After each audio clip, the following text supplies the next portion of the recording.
إذا في إسبانيا، حتى أن في فرنسا جمال أصبح يطلق عليه ملك في إسبانيا. يمكن نسأله هل أصبح ملكا في إسبانيا؟ سأسأله. نعم. Zizo, enhorabuena.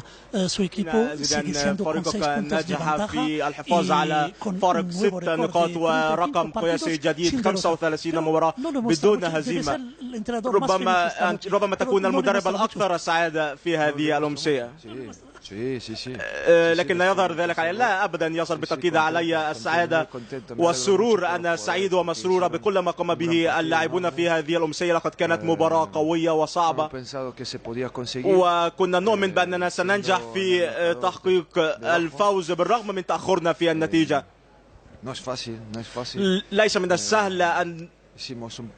من السهل أن تحقق الفوز في هذه المباراة وتسجيل الهدف في الدقائق الأخيرة، ولكن هذه الأمور تحدث بالتأكيد. وفي النهاية يجب أن نهنئ الخصم لأنه أدى مباراة جيدة بكل تأكيد. لكن أنا سعيد ومسرور بكل ما قام به اللاعبون جميعا. لقد قدموا مباراة قوية، ويجب أن نهنئ الجمهور لأننا بالتأكيد في نهاية المطاف نحتاج لمساندة الجمهور. عندما ما زال هناك وقت في المباراة ويتواجد سيرخيو على أرضية الميدان، دائما ما يكون هناك أمل. نعم، الأمل دائما موجود. نحن نعرف جيدا ما يمتلك سيرخيو هو رجل الهدف، لديه شخصية وعقلية قوية، وعندما تتصعب علينا الأمور دائما ما يكون متواجد في الوقت ركلة ركنية، وكنا نعرف أنه يسدد بالرأس بصورة جيدة، وكنا نؤمن بما سيقوم به، ونجح في تسجيل الهدف في الدقيقة المهمة وفي الوقت المناسب لفوز هذه المباراة.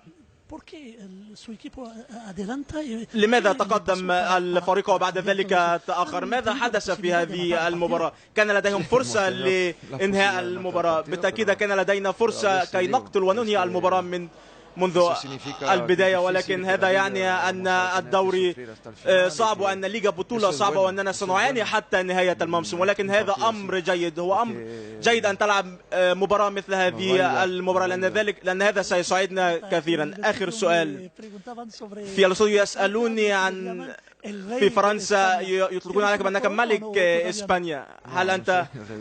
أنا لست ملك إسبانيا، ولكن نحن مسرورون بما نقوم به وبما نفعله، ويجب أن نوصل على هذا النسق. شكرا جزيلا. إذن عودة إليك بعد زيزو المتواضع ولكن الذي لا يخفي سعادته.